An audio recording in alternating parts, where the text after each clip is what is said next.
SSC ও HSC পরীক্ষায় ভালো result করা যতটা সহজ, কাঙ্ক্ষিত বিশ্ববিদ্যালয়ে চান্স পাওয়া ঠিক ততটাই কঠিন।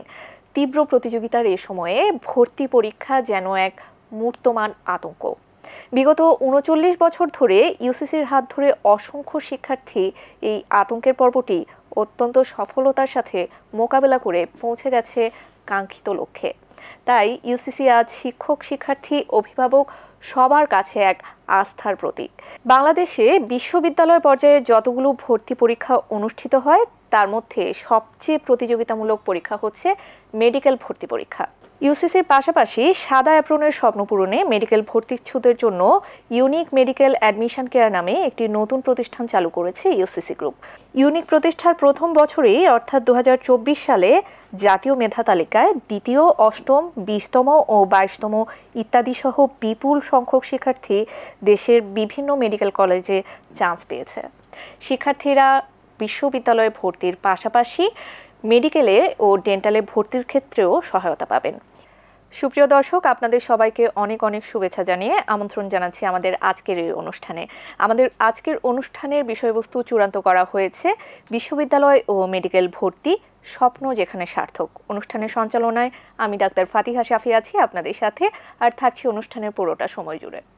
দর্শক, আজ আমাদের সাথে স্টুডিওতে আমন্ত্রিত অতিথি হিসেবে উপস্থিত আছেন মোহাম্মদ নাহিয়ান বিন আলিম, ঢাকা বিশ্ববিদ্যালয় ক ইউনিট ব্যবসায় শিক্ষা শাখা, প্রথম মেধাস্থানপ্রাপ্ত, অধ্যয়নরত, অর্থনীতি বিভাগ, প্রাক্তন শিক্ষার্থী, নটরডেম কলেজ। আমাদের সাথে আরও আছে অয়ন চক্রবর্তী, ঢাকা বিশ্ববিদ্যালয় খ ইউনিট মানবিক, প্রথম মেধাস্থানপ্রাপ্ত, অধ্যয়নরত, আইন বিভাগ, প্রাক্তন শিক্ষার্থী, অমৃতলাল দে মহাবিদ্যালয়। আমাদের সাথে আরও আছে আরাফাত সামির আবির, ঢাকা বিশ্ববিদ্যালয় গ ইউনিট ব্যবসায় শিক্ষা শাখা, প্রথম মেধাস্থানপ্রাপ্ত, অধ্যয়নরত, ফিনান্স বিভাগ, প্রাক্তন শিক্ষার্থী, নটরডেম কলেজ। আমাদের সাথে আছে রুকায়া ফেরদৌস লামিয়া, গুচ্ছ ২০২৪ খ ইউনিট মানবিক, প্রথম মেধাস্থানপ্রাপ্ত এবং ঢাকা বিশ্ববিদ্যালয় খ ইউনিটে ৫৩তম মেধাস্থানপ্রাপ্ত, অধ্যয়নরত, আইন বিভাগ, ঢাকা বিশ্ববিদ্যালয়, প্রাক্তন শিক্ষার্থী, বীরশ্রেষ্ঠ মুন্সী আব্দুর রউফ কলেজ। এবং আমাদের সাথে আছেন তাজওয়ার হাসনাত তোহা, মেডিকেল কলেজ ভর্তি পরীক্ষা ২০২৪ জাতীয় মেধায় দ্বিতীয় স্থানপ্রাপ্ত, অধ্যয়নরত, ঢাকা মেডিকেল কলেজ, প্রাক্তন শিক্ষার্থী, নটরডেম কলেজ।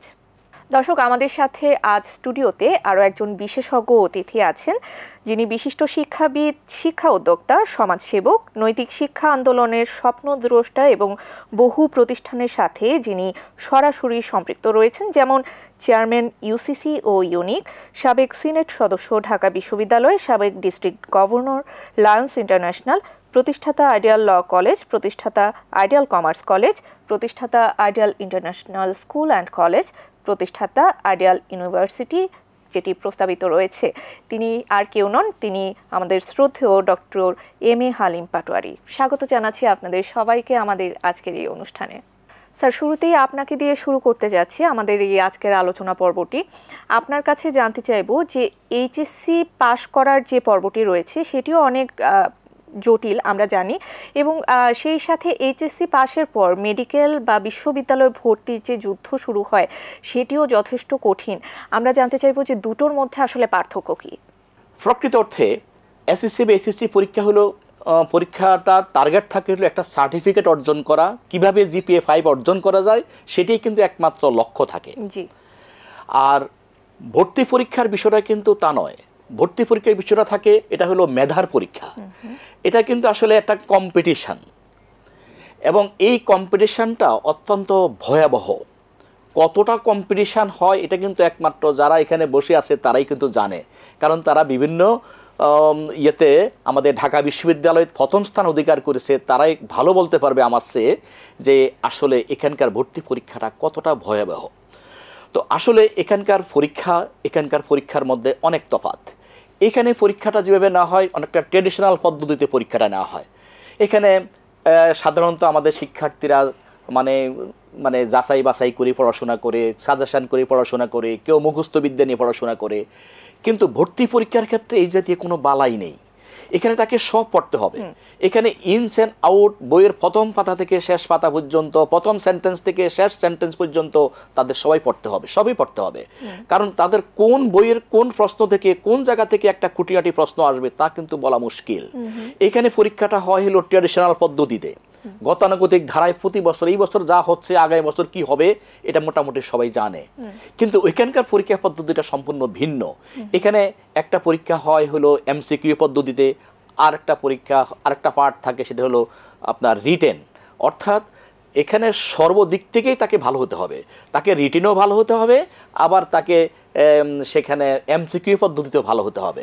এক কথায় এখানে যদি আমি বলি সেটা হলো যে এসএসসি এসএসসি পরীক্ষায় যত সহজে জিপিএ 5 অর্জন করা যায়, ভর্তি পরীক্ষায় কিন্তু তত সহজে কিন্তু ভালো কিছু করা যায় না। কারণ এটা তো কম্পিটিশান, প্রতিযোগিতা।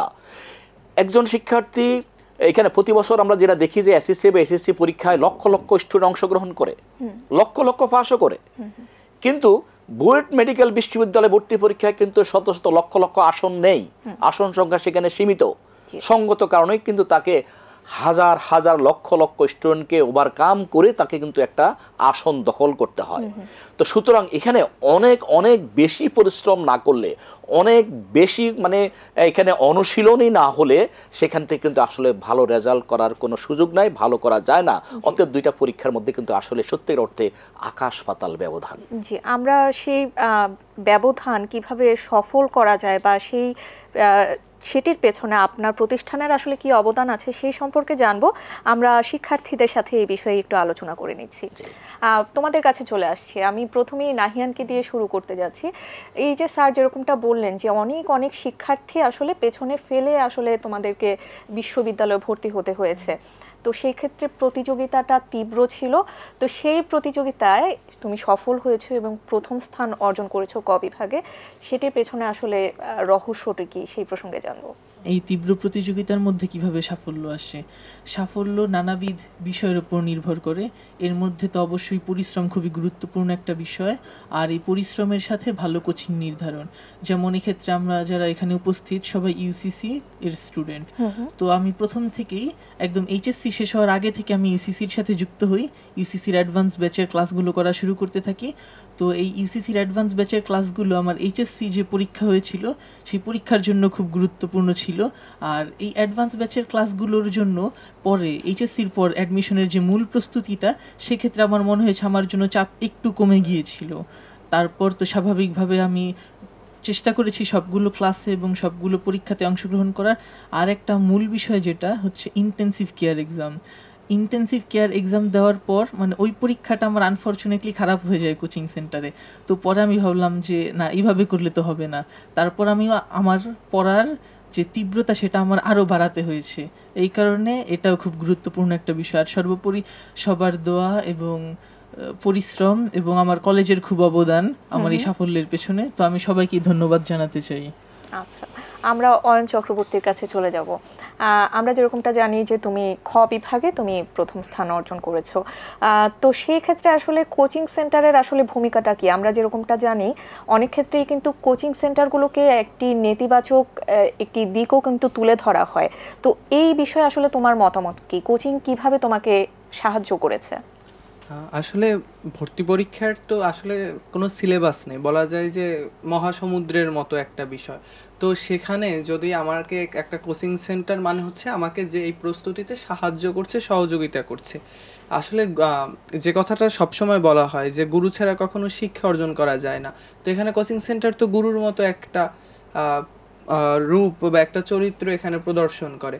আমি ঢাকা বিশ্ববিদ্যালয়ে ভর্তি পরীক্ষায় প্রথম হওয়া তো দূরের কথা, হয়তো চান্সই পেতাম না যদি ইউসিসি আমার পাশে ওই সময় না থাকতো। আর এই 3 মাসের যে একটা মৌসুম ভর্তি পরীক্ষার, এ সময় হাজারটা সাফল্য যেমন আসতে পারে তেমনি অনেক ব্যর্থতা আসতে পারে। কোচিংয়ের পরীক্ষাগুলো যখন আমাদের ফলাফল খারাপ হয় তখন কিন্তু কোচিংয়ের টিচাররাই আমাদেরকে পথ দেখায় যে আচ্ছা তোমার এই পরীক্ষাটা খারাপ হয়েছে, এই কারণে খারাপ হয়েছে, তুমি এই ত্রুটিটুকু অপসারণ করো, তোমার নিঃসন্দেহে সামনে রেজাল্ট ভালো। এবং আমরা ওই পদক্ষেপগুলো গ্রহণ করি বলে আমরা কিন্তু আজ এই এত বড় একটা মঞ্চে, এত বড় একটা প্ল্যাটফর্মে আসতে পেরেছি, আমাদের নামের পাশে ঢাকা বিশ্ববিদ্যালয়ের শিক্ষার্থী হিসেবে নিজেদেরকে পরিচয় দিতে পারি।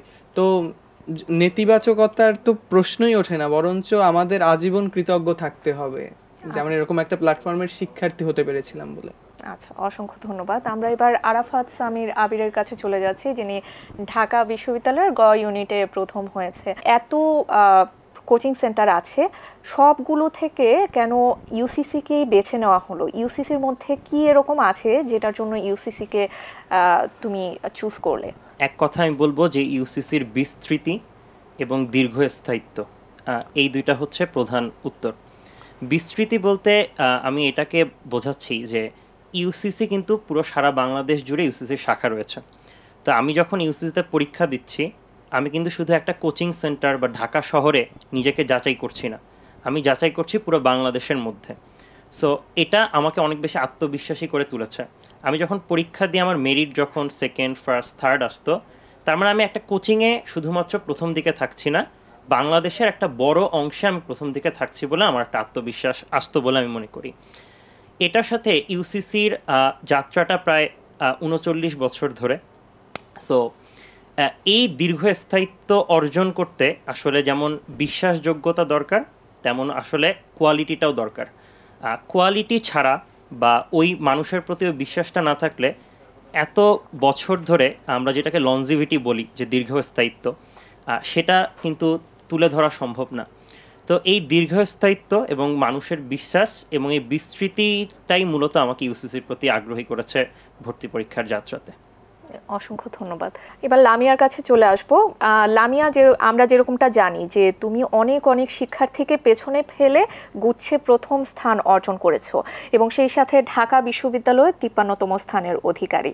তো শুরুতেই জানতে চাইবো যে এত প্রতিযোগিতার মধ্যে কিভাবে গুচ্ছে প্রথম স্থান অর্জন করলে এবং গুচ্ছে ভর্তি না হয়ে ঢাকা বিশ্ববিদ্যালয়ে ভর্তি হওয়ার পেছনে কারণ কি, সেই প্রসঙ্গে জানবো।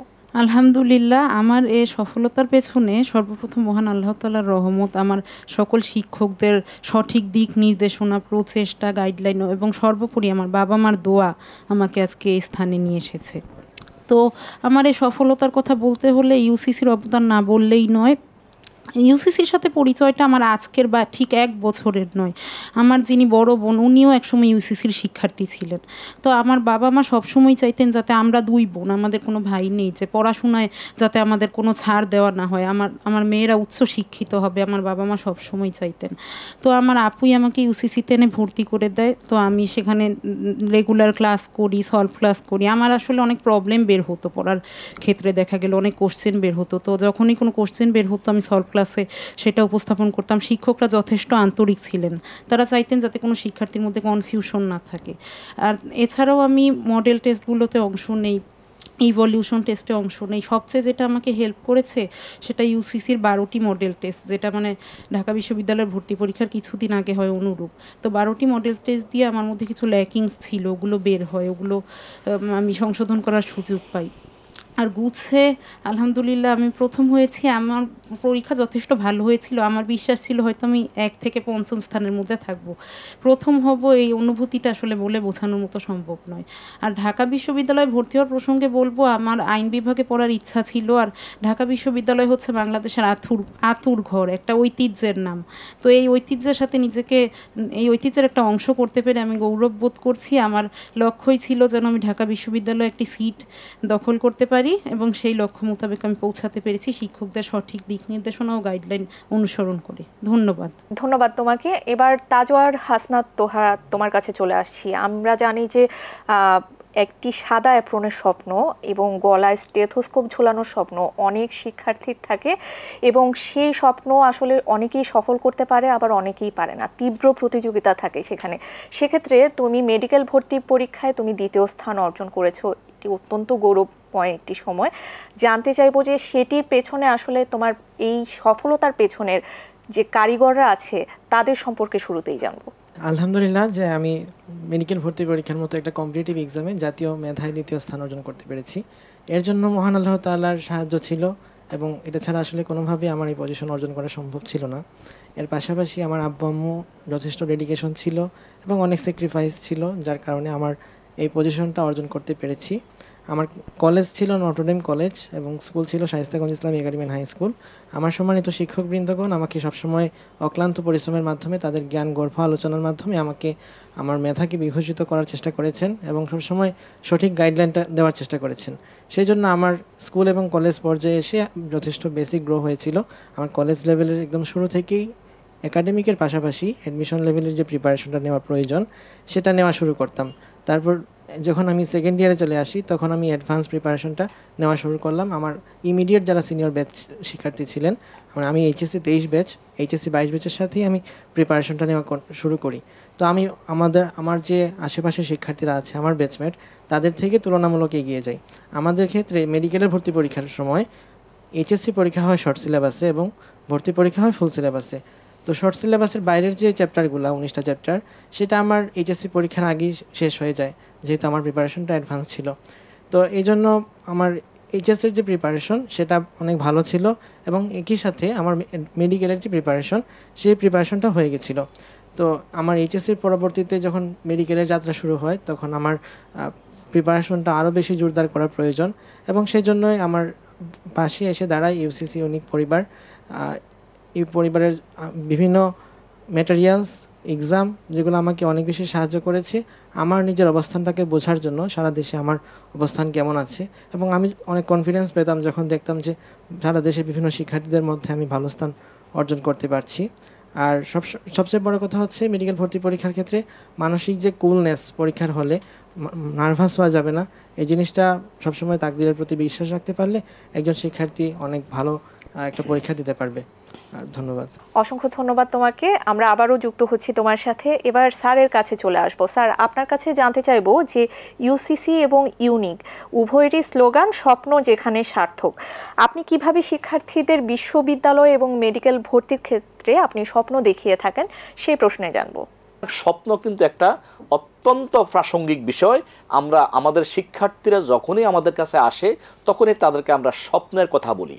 আমরা তাদেরকে বলি যে তোমরা তার স্বপ্ন দেখো এবং স্বপ্নকে বাস্তবায়নের জন্য যা করণীয়, যা করা দরকার এবং আমাদের তরফ থেকে যেসব পরামর্শ, সাজেশান তোমরা যদি সেটা মেনটেন করো তাহলে নিশ্চয়ই তোমরা সেই স্বপ্নে পৌঁছতে পারবে, এতে কোনো সন্দেহ নেই। জি, আমরা অনুষ্ঠানের শুরুতে যেরকমটা বলছিলাম আপনি হাজারো শিক্ষার্থীর স্বপ্ন দ্রষ্টা হিসেবে কাজ করেন, সেটি অত্যন্ত যথাযথভাবে আপনি প্রয়োগ করেছেন। সেই বিষয়গুলো নিয়ে আমরা আরও আলোচনা করছি। আমরা আপনার কাছে আবারও ফিরে আসছি। Thank you. তোমার কাছে চলে আসবো এবার। আমরা জানি যে ঢাকা বিশ্ববিদ্যালয় অনেকেরই স্বপ্নের একটি জায়গা থাকে। তো অনেক সময় দেখা যায় যে শিক্ষার্থীরা তাদের পছন্দ মতো সাবজেক্ট পেয়ে থাকে না সেই ক্ষেত্রে। তো জানতে চাইবো যে পছন্দের বিশ্ববিদ্যালয় সেটি গুরুত্বপূর্ণ নাকি পছন্দের সাবজেক্ট সেটি গুরুত্বপূর্ণ? এক্ষেত্রে আমার যেটা মনে হয় যে অবশ্যই পছন্দের বিশ্ববিদ্যালয়কে গুরুত্ব দেওয়া উচিত। আর যেহেতু আমি ঢাকা বিশ্ববিদ্যালয়ের ছাত্র, আমার একদম ভর্তি যুদ্ধের শুরু থেকে আমার লক্ষ্য ছিল আমাকে ঢাকা বিশ্ববিদ্যালয়ে পড়তেই হবে। আর এক্ষেত্রে যেহেতু এরকম যদি হয় যে আমার ঢাকা বিশ্ববিদ্যালয়ে একটা ডিপার্টমেন্ট পেলাম কিন্তু স্বপ্নের ডিপার্টমেন্টটা পেলাম অন্য বিশ্ববিদ্যালয়, এই কারণে আমাদের প্রথম থেকেই মাইন্ডসেটটা এমন রাখা উচিত যে অবশ্যই আমার ঢাকা বিশ্ববিদ্যালয়ে আমার পছন্দের ডিপার্টমেন্টেই পড়তে হবে। ওই অনুযায়ী যদি কোনো শিক্ষার্থী এটা মাথায় রেখে পরিশ্রম করে তাহলে দেখা যাবে যে ভর্তি পরীক্ষার পর সে তার পছন্দের বিশ্ববিদ্যালয়ে পছন্দের ডিপার্টমেন্টেই চান্স পেল। এটা তো সবচেয়ে ভালো বিষয়। তবে এক্ষেত্রে ডিপার্টমেন্ট আর বিশ্ববিদ্যালয় এই দুইটা বাছাই করার ক্ষেত্রে আমি বিশ্ববিদ্যালয়কেই বাছাই করতাম। তবে আলহামদুলিল্লাহ আমি আমার পছন্দের বিশ্ববিদ্যালয়ে পছন্দের অর্থনীতি বিভাগেই ভর্তি হতে পেরেছি। অসংখ্য ধন্যবাদ নাহিয়ানকে। এবার আমরা অয়নের কাছে চলে আসব। তোমার কাছে জানতে চাইবো যে আমাদের দেশে আসলে অনেক শিক্ষার্থী আছে যারা আসলে যাদের স্বপ্ন থাকে যে তারা পাবলিক বিশ্ববিদ্যালয়ে ভর্তি হবে। তো সেক্ষেত্রে অনেক প্রতিযোগিতার কারণে হয়তোবা অনেক ক্ষেত্রেই সেটি সম্ভব হয়ে ওঠে না। তোমার কাছে জানতে চাইবো যে তুমি তাদের কি পরামর্শ দিবে? প্রথম পরামর্শই হচ্ছে যে নিজের লক্ষ্যটা ঠিক করে ফেলা, যে আমার এই জিনিসটা যদি পেতে হয় তাহলে আমার এই কাজটা করতে হবে। তো সেই মনস্থির করে নিয়ে এবং তারপরে সবচেয়ে বেশি যে প্রয়োজন সঠিক দিক নির্দেশনা। স্যার যে কথাটা বললেন যে আমাদের জীবনে স্বপ্ন থাকতে হবে এবং সেই স্বপ্ন পাশাপাশি বাস্তবায়নের জন্য কি দরকার সেটাকে বুঝতে হবে। আমি যেমন ঢাকা বিশ্ববিদ্যালয়ের আইন ডিপার্টমেন্টে পড়বো এই স্বপ্ন আমার ছিল যখন আমি এসএসসি পরীক্ষা দিয়েছি তখন থেকে।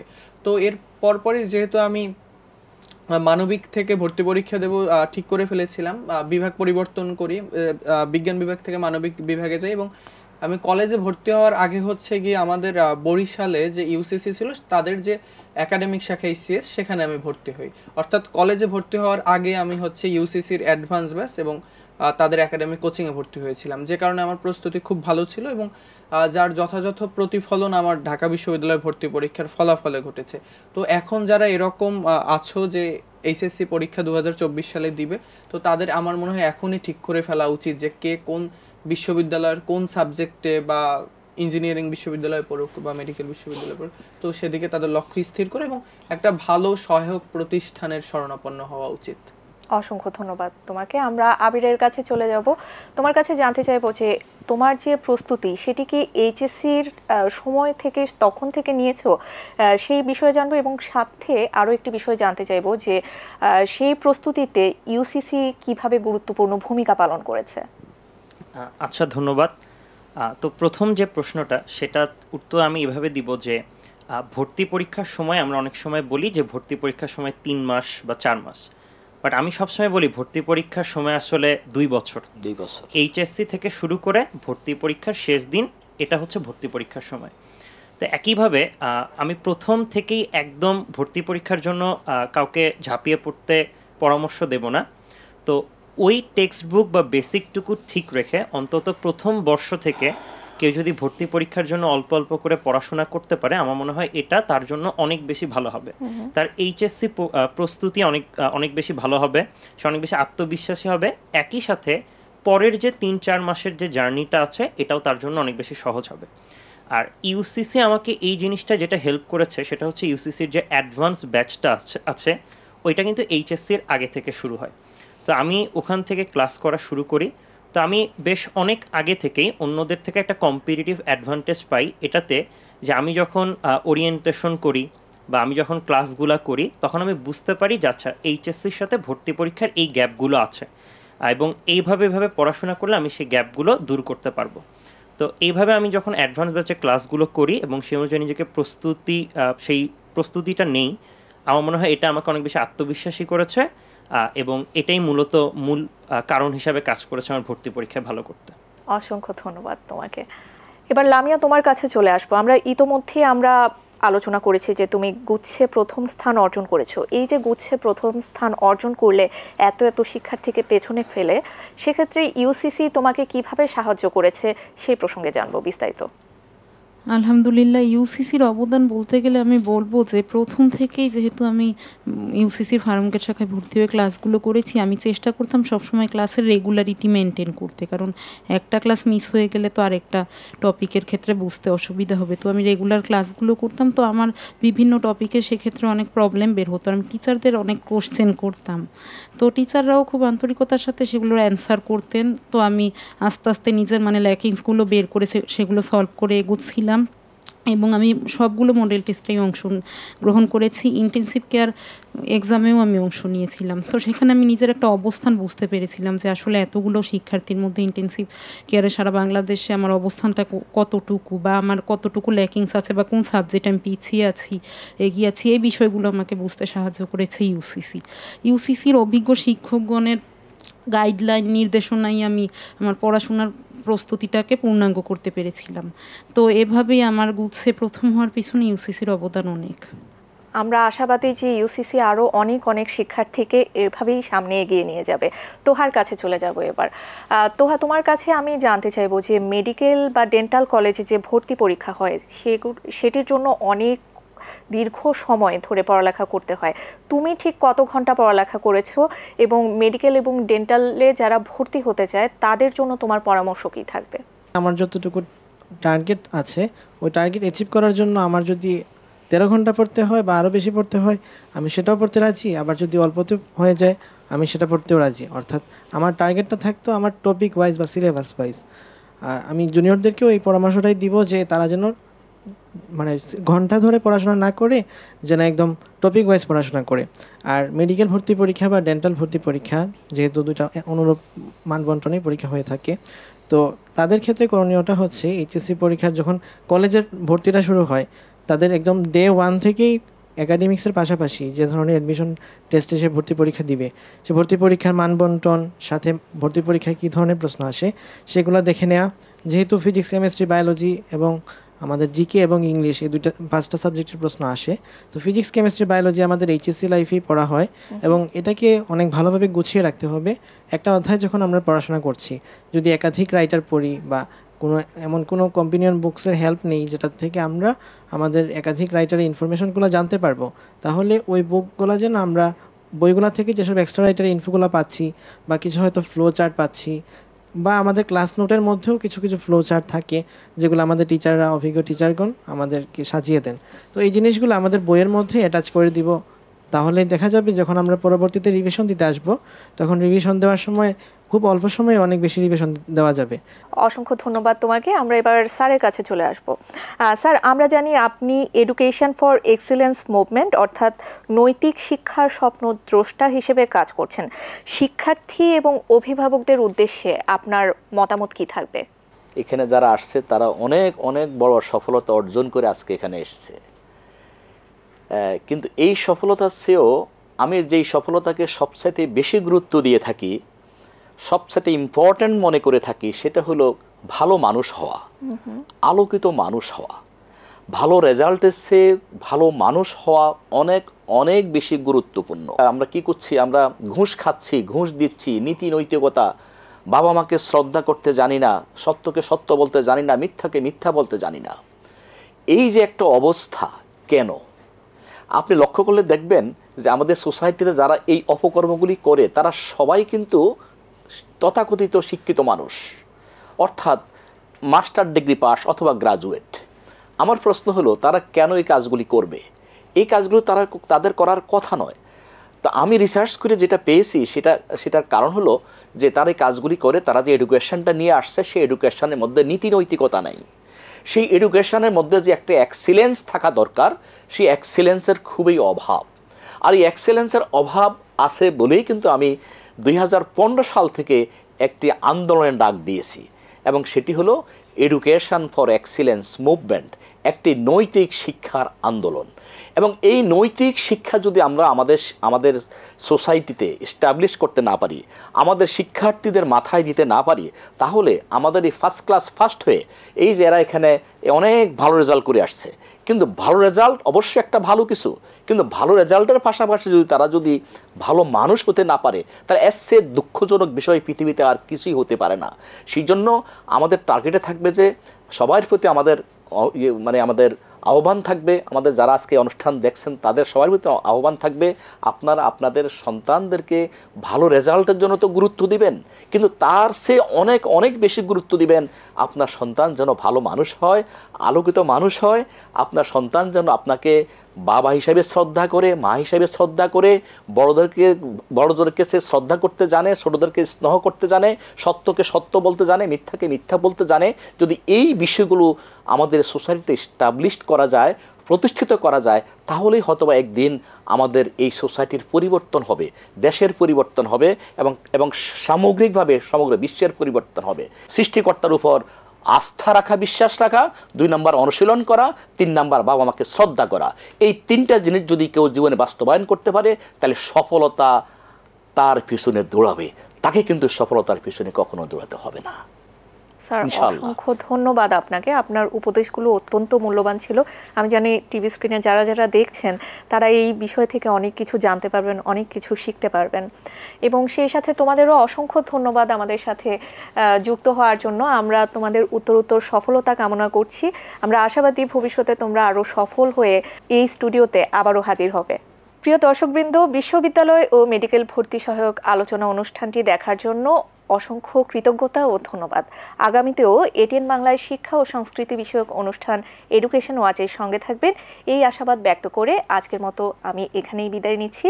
সে পর্যন্ত সবাই ভালো থাকবেন, সুস্থ থাকবেন, সবার জন্য শুভকামনা। আল্লাহ হাফেজ।